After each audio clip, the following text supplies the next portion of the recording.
For 2 years, he'd been nothing more than background noise at the university, mopping floors while students rushed past, fixing what they broke, cleaning what they destroyed. He wore the same gray coveralls, carried the same worn ID badge, never raised his voice. Until the day a history professor teaching about special operations noticed the way he held himself and began to wonder who was really cleaning these halls. Welcome to Secrets Never Told. Before we begin this powerful story of invisible service and hidden valor, tell me in the comments from which city in the world are you watching this video today? And if you believe stories like this deserve to be told, hit that subscribe button and help us honor those who were never meant to be forgotten. The corridors of Riverside University echoed with morning chaos. Students rushed between classes, voices bouncing off polished floors that gleamed under fluorescent lights. Backpacks swung carelessly, coffee cups left rings on benches, and 20,000 young lives played out in predictable patterns. Thomas Murphy had watched these patterns for exactly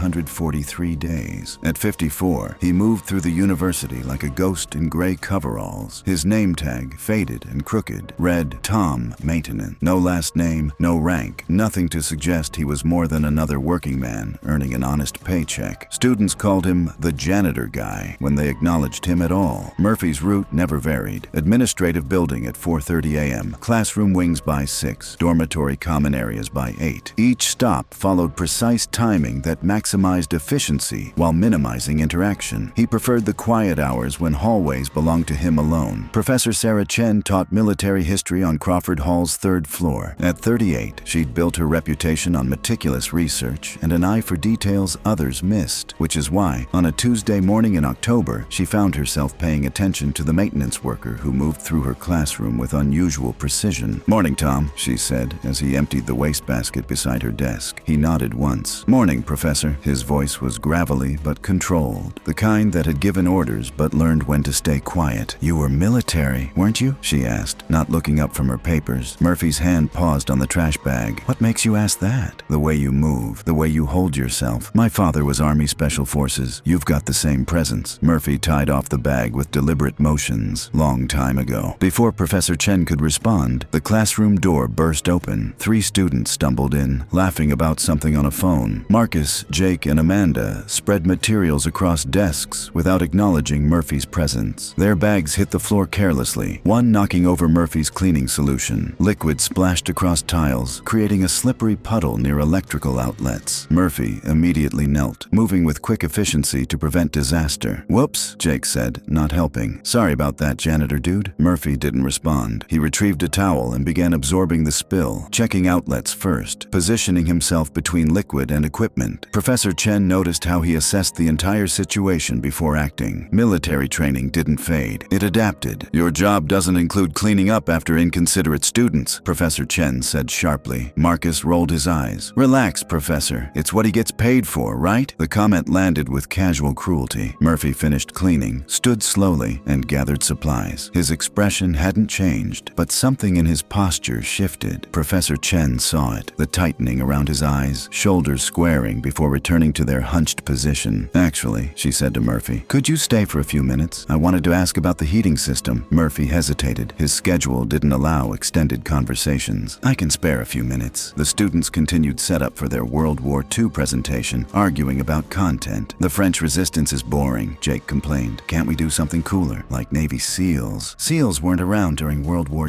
II, Amanda replied. "And resistance movements saved thousands of lives." "Whatever. Still sounds like a snooze fest." Murphy's jaw tightened imperceptibly. Professor Chen caught the reaction. "What would you find interesting?" she asked Jake. "Real action stuff, like those guys who went behind enemy lines, Green Berets or Rangers, guys who actually did something instead of just hiding and passing messages." Murphy set down his spray bottle with more force than necessary. The sound echoed, drawing attention. "Those resistance fighters you're dismissing," Murphy said, looking at Jake. "They did the same job as any special operations unit, just without backup, support, or recognition." Students stared, surprised to hear more than 2 sentences from the maintenance worker. "How would you know?" Marcus asked skeptically. Murphy picked up his bottle, checking the label unnecessarily. "History books, Discovery Channel, same as anyone else." But Professor Chen heard authority in his voice, the kind from experience, not education. "Tom," she said carefully, "what branch did you serve in?" The question question hung in air. Murphy continued organizing, buying time. Army, he said finally. What unit? Another pause. Longer. Various assignments. It was a deflection. Professor Chen recognized it because her father had done the same with classified positions. Green Berets? She pressed gently. Murphy's hands stilled. When he looked up, his eyes held weight that hadn't been there moments before. Long time ago. Jake leaned forward, suddenly interested. No way. You were actually special forces. I was a soldier, Murphy replied carefully. Did my job. Came home. What kind of missions? Amanda asked, dismissiveness replaced by curiosity. Murphy began pushing his cart toward the door. The kind you don't talk about. Come on, Marcus pressed. What were you? Some kind of secret agent? Murphy stopped at the doorway, back to the classroom. For a moment, Professor Chen thought he might answer. Instead, he turned slightly. Secret agents are in movies, kid. Real soldiers just do their jobs and try to come home in one piece. With that, he left, cart squeaking down the hallway. Students immediately erupted in speculation, but Professor Chen barely heard them. She was thinking about Murphy's reaction to their dismissal of resistance fighters, about his careful non-answers that revealed more than direct responses would have. Her father had given similar answers when she was young. It had taken years to understand that some stories couldn't be told, not because they weren't remarkable, but because they were too remarkable for casual conversation. That afternoon, Professor Chen found herself in the library, pulling military histories and special operations records. The Green Berets had conducted countless classified missions during the War on Terror. Many records remained sealed, but enough had been declassified to paint a picture of extraordinary service under impossible conditions. The kind of work that required men to disappear from official records while changing the course of conflicts most Americans never heard about. The next morning brought the first serious snowfall. Professor Chen arrived early, hoping to catch Murphy during his routine. She found him in Crawford Hall's basement, working on the malfunctioning heating unit. Morning, Tom. He looked up from the boiler system, grease on his cheek. Professor, you're here early. So are you. Working on the heat? Trying to. System's older than half the students upstairs. Parts discontinued. Manual from 1987. Professor Chen watched him work. His hands moved with practiced confidence among pipes and valves. Following internal logic, she couldn't follow. Where did you learn HVAC repair? Army teaches you to fix things. Generators, radios, vehicles. You adapt. Must have been useful downrange. The military term made him pause. Downrange, not a phrase civilians used. He studied her face. Your father, he said, remembering. Special Forces, 5th Group, 2 tours Iraq, 1 Afghanistan. Retired Master Sergeant. Murphy nodded, understanding passing between them. Military families learned the language of service. He ever talk about his deployments? Not directly, but I picked up pieces. Enough to recognize when someone's carrying similar weight. Murphy tightened a valve, testing pressure with experienced fingers. Your father sounds like a good soldier. He was. Said the hardest part wasn't combat. It was coming home and pretending to be normal again. The comment hit its mark. Murphy's hands stilled, something flickering across his face. Recognition. He was right about that, Murphy said quietly. How long since you came home? Murphy wiped his hands, considering whether to answer. 6 years, give or take. And you've been working maintenance since? Among other things. Keeps me busy. Honest work, but not what you trained for. Murphy looked at her directly, and she saw past the facade. Behind tired eyes and graying beard was someone who had once commanded men in life or death situations. Training's not always applicable to civilian life, Professor. Sometimes you find new purposes. Before she could respond, the basement door banged open. Marcus, Jake, and Amanda bounded down the stairs. Professor Chen, we've been looking everywhere. Oh, hey, it's G.I. Joe. Murphy's expression immediately shuddered. The connection disappeared as he returned to his invisible maintenance role. We need to talk about our presentation grade, Jake said, ignoring Murphy completely. It was totally unfair. Professor Chen turned to her students, irritation evident. We can discuss grades during office hours. Right now, I'm having a conversation with the janitor, Marcus interrupted, laughing. Come on, Professor. We've got real school stuff to deal with. The casual dismissal landed like a physical blow. Murphy gathered his tools, movements sharp with controlled anger. Tom, Professor Chen said, trying to maintain connection. We weren't finished. Actually, we were, Murphy replied, voice flat. I've got other work. As he headed toward stairs, Jake blocked his path with thoughtless arrogance. Hey, before you go, janitor dude, what kind of missions did you really do? Kill any bad guys? Murphy stopped inches from Jake, and suddenly the basement felt very small. When he spoke, his voice carried an edge that made all 3 students step backward. I cleaned up messes that other people made, just like I do do here? The parallel wasn't lost on anyone. Jake's smirk faltered as he realized the maintenance worker wasn't intimidated. That's not what I meant, Jake said, bravado wavering. I know exactly what you meant, Murphy replied, and the answer's the same. I did my job. He moved past Jake without another word, leaving them in uncomfortable silence. That was intense, Amanda said after his footsteps faded. Professor Chen faced her students, anger barely contained. That man deserves your respect, not your mockery. Why? Marcus asked, genuinely confused. Because he was in the army? Lots of people were. Because he's a human being who served his country and now works honestly to earn a living. Because your casual cruelty says more about your character than his. 2 days later, the building's fire alarm shrieked through corridors. Emergency lights flickered as main power shut down automatically. Professor Chen grabbed her coat, following illuminated exit signs through darkened hallways. At the main stairwell, she found Murphy moving in the opposite direction, carrying a flashlight and wearing a safety vest. Tom, shouldn't you be evacuating? He paused, face grim in emergency lighting. False alarm. Sensor malfunction in chemistry lab, but I need to shut down gas lines before fire department arrives. Is that safe? Safer than letting them flood the building with water while gas valves are open. Before she could respond, Murphy was gone, disappearing upstairs with quick, purposeful movements. 20 minutes later, as firefighters finished inspection and reset alarms, Professor Chen watched Murphy emerge with utility workers. He was returning safety equipment to the fire chief, who shook his hand with obvious respect. What did you do in there? She asked when he approached the parking area. Isolated gas line, confirmed sensor malfunction, guided fire crew to shut off valves. Standard procedure. Standard for who? Most maintenance workers would have evacuated. Murphy looked at her, weighing his response. Professor, if there's a problem that needs fixing, you fix it. Doesn't matter what your job description says. Even if it's dangerous? Everything's dangerous if you don't know what you're doing. Everything's manageable if you do. The following Monday, Professor Chen's class was discussing unconventional warfare when Marcus raised his hand. Professor, what's the difference between special operations and regular army? As she outlined the distinctions, she noticed Murphy replacing fluorescent bulbs at the classroom's back. His work slowed imperceptibly. Special operations forces are selected for specific characteristics. They're trained to operate independently, often behind enemy lines, with minimal support. But what makes them special? Jake pressed. What do they actually do? Professor Chen glanced toward Murphy, now motionless on his stepladder. They take initiative. They see problems and solve them without waiting for orders. They operate where failure isn't just mission failure, it's catastrophic failure. Murphy climbed down, gathering equipment deliberately. Professor Chen made a decision. Tom, you have experience with this topic. Would you share some perspective? The request surprised everyone. 20 pairs of eyes turned toward the maintenance worker, who suddenly found himself the center of academic attention. I don't think, please, real experience is more valuable than textbook theory. Murphy set down his toolbox, uncomfortable with sudden focus. When he spoke, his voice was quiet but clear. Special operations isn't about being special. It's about being willing to do necessary things when there's no one else to do them. Complete silence. Even Jake was paying attention. Most people, when something goes wrong, they wait for someone else to fix it. They assume someone with more authority will handle the problem. Special operations forces don't have that luxury. If something needs doing, you do it. If someone needs help, you help them. But what about dangerous missions? Amanda asked. The classified stuff. Murphy was quiet. Everything's classified until it's not. Missions are only dangerous if you're not prepared. Were you prepared? Marcus asked. Mockery replaced by genuine curiosity. Murphy picked up his toolbox, signaling the end. Professor Chen can tell you about preparation, but preparation isn't just training and equipment. It's accepting that sometimes you're the only person who can solve a problem, whether you want to or not. After he left, the classroom remained quiet. Students were processing his words, beginning to understand the invisible maintenance worker might be more than he appeared. Professor, Amanda said hesitantly, was he really special forces? What do you think? I think, Jake said slowly, we might owe him an apology. 3 weeks later, another crisis struck. A chemical spill in the science building triggered evacuations, but one professor was missing. As emergency vehicles arrived, Murphy was already there, coordinating with first responders. 20 minutes later, he emerged supporting Dr. Williams, overcome by fumes while securing hazardous materials. As paramedics treated the professor, Murphy briefed the fire chief on internal conditions. From across the quad, Professor Chen watched her maintenance worker transform into someone else entirely. His posture, voice, entire bearing radiated competence and command. This was who Tom Murphy had been before becoming invisible. Word spread quickly about the maintenance worker who charged into danger while others evacuated. Students began looking at Murphy differently. Faculty who'd never noticed him started acknowledging his presence. Most importantly, Murphy himself seemed different. The careful invisibility defining his campus persona had cracked, revealing glimpses of the leader underneath. A week after the chemical incident, Professor Chen found Murphy in his usual routine. "Tom, I have a proposition." He glanced up, wary. "The university's starting a crisis management program. They need someone to develop training protocols." Murphy returned to cleaning. "Sounds like a job for someone with proper credentials. They want someone with real experience, someone who's managed crises under pressure. What you did during the chemical spill wasn't janitorial work, it was leadership, exactly what the university needs." Murphy's cleaning slowed. "Part-time initially. You'd maintain current duties while developing the program. Full benefits, substantial pay increase." Finally, Murphy stopped and faced her directly. "Why are you doing this?" "Because I recognize wasted potential. Because this university needs what you offer." Murphy was quiet, conflict visible. "What if I'm not ready? What if you are?" 6 months later, Thomas Murphy stood before a packed auditorium wearing a button-down shirt instead of gray coveralls. His nameplate read Emergency Response Coordinator, and his bearing radiated quiet confidence of someone who'd found purpose again. Students included Marcus, Jake, and Amanda, who'd spread word about the transformation. They were no longer seeing him as invisible help. They recognized someone worth learning from. "Emergency response isn't about heroics," Murphy began. "It's about preparation, clear thinking, and accepting responsibility for problems that become your problem." As he spoke, Murphy's transformation was complete. The man who'd cleaned these floors had revealed himself as someone who could command them. After the presentation, Marcus approached. "Mr. Murphy, I owe you an apology." "We all do." Murphy studied the young man's face, seeing genuine remorse where there'd been arrogance. "We judged you based on your job instead of your character. That was wrong." "Apology accepted," Murphy replied. "But remember this feeling next time you encounter someone whose value isn't immediately obvious. Most people are more than they appear to be." A year later, the university's emergency response program had become a model for other institutions. Murphy's protocols had prevented disasters, and his training had turned students and staff into effective first responders. More importantly, Murphy had reclaimed his identity as a leader and protector. The invisible maintenance worker had evolved into a visible guardian of campus safety, someone whose presence made everyone around him more prepared and confident.